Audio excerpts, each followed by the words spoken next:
Okay, let's try this again. I just filmed this entire video, dragged it onto the computer, and everything was corrupted, so here we go again. It's been exactly 10 years since I bought my first MIDI keyboard. I was super inspired by some of my favorite artists, so I went to the local music shop, got the cheapest one I could get, loaded up the free software, and started making beats in my bedroom just purely for fun. I spent those 10 years producing, mixing, mastering, eventually accidentally sort of turning this from a hobby into a full-time job and running my own studio. But more importantly, it got me thinking about loads of the harder lessons or just straight up mistakes that I've made over the years. A few of them are just simple mixing tips. Others are mindset shifts that really help things click into place. I don't want to turn this into a 45-minute long video essay, but if any of these concepts really resonate with you or connect and you want to have a much deeper conversation, just leave a comment and I'm happy to have a chat, or I can turn any of these into a much longer and more detailed video.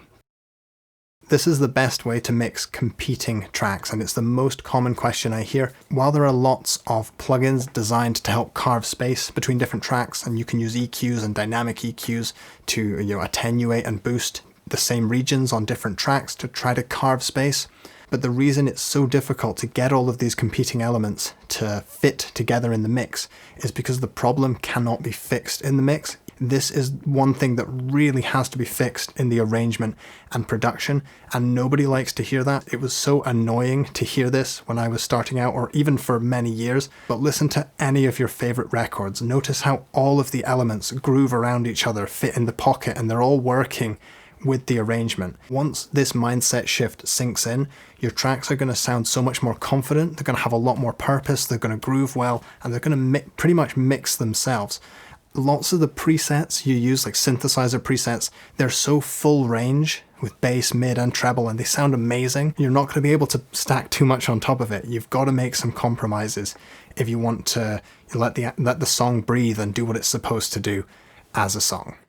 This is a more practical tip. This is how important it is to check the phase of your samples if you're going to be layering them, especially in the low end. I've got a whole video about this, but really quickly, if you literally zoom in on the sample, say you're layering 2 kick drums, you can see the waveforms go above and below this central line.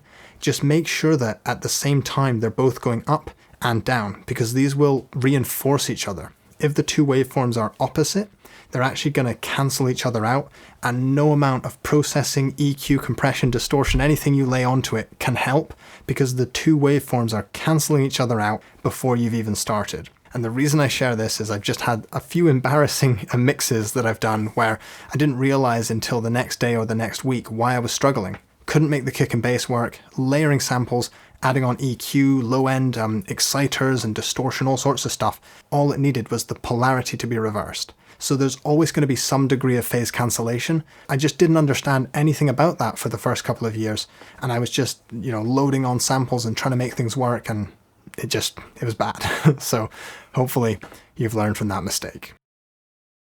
I learned this one years too late. I call it the 5-click rule, and I've never shared this online. At one point I decided that if anything was going to take more than 5 clicks in my DAW or software, I had to find either a better way to do it, automate it, shortcut it, or simply just use a different software.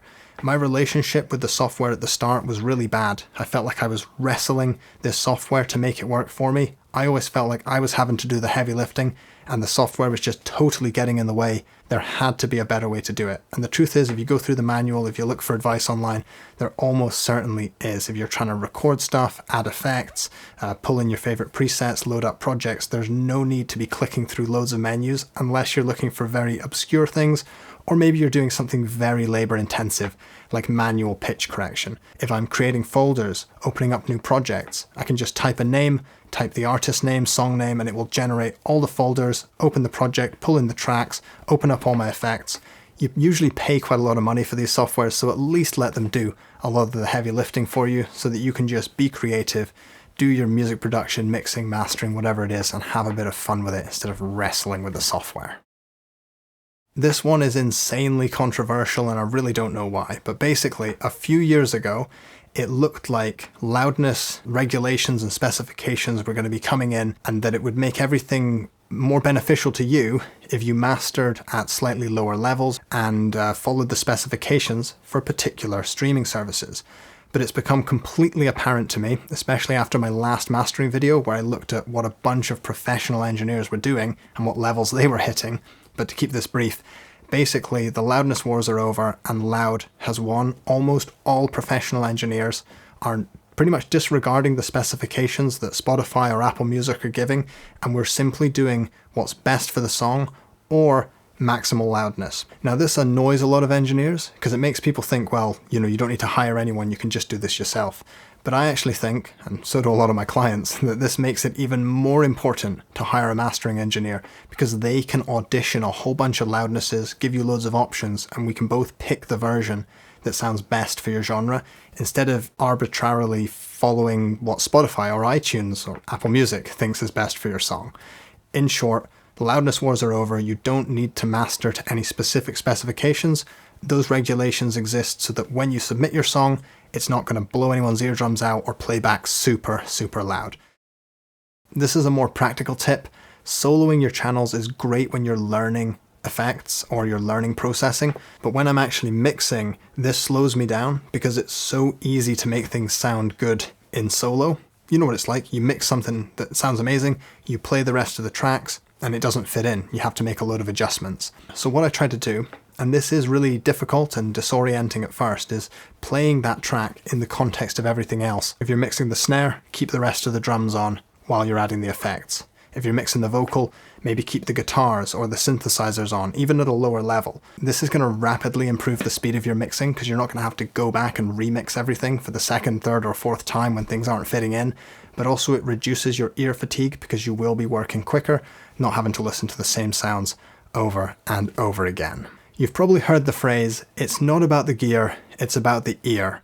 And while this tries to be positive, I think a lot of the time it's actually just wrong, and it can sometimes come across as gaslighting when there's people sitting in front of really expensive equipment telling you that it's not about any of that, it's all about your ears. Some issues are going to be skill-based and you don't need more equipment, it's all just about what you know, but there are other times when you do need the right tool for the job.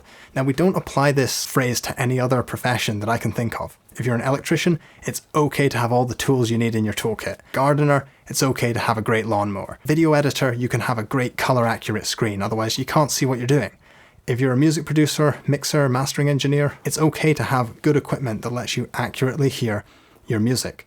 When I was starting out, I had awful speakers, no acoustic treatment. No amount of skill could have made that much better. There are things that I could not even hear in my mix that were issues, and having a good monitoring environment certainly would have helped. The message here is not to go out and buy a load of equipment, it's just to understand the limitations of your own equipment. And don't let people gaslight you while sitting in front of loads of expensive equipment, telling you that it's all about their ears and that none of the fancy equipment makes a difference. Because I've seen people with millions of dollars of equipment and rooms surrounding them say that it's all about their ears. And it's just like, well, why would you have all that incredible equipment if you didn't need any of it? It's a little bit disingenuous. So this one's a bit awkward because I know that I am a person online who's trying to share advice from time to time. But at least with me and other people in videos, we've got a name, a face, there's a level of accountability. If I make mistakes, I'm either going to own up to them and fix them, or people in the comments are going to tell me that and we can all learn from it. But the amount of things that I picked up on forums and blogs as a beginner that I've had to unlearn because they're complete nonsense, and at the time I didn't have the experience to know whether it was truth, really legit, or just a complete load of nonsense and BS, to be honest. It takes several years to be able to develop that ability to know. So when you're more experienced or more advanced, these forums and blogs can be great because you can pick the bits you need and pretty much throw away the rest. People sharing advice about levels for particular tracks, or saying that you can only EQ or compress by a certain number of dB, like 3 or 6 dB. When I was starting out in music production, this concept of never compressing more than 3 to 6 dB was just spoken like gospel all over the internet.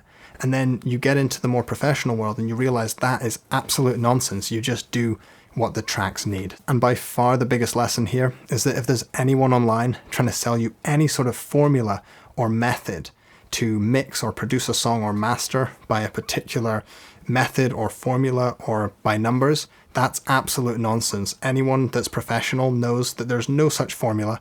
It's a very creative process, and anyone trying to sell you, especially a course, that gives you some exact step-by-step guide to a hit song or some perfect mix.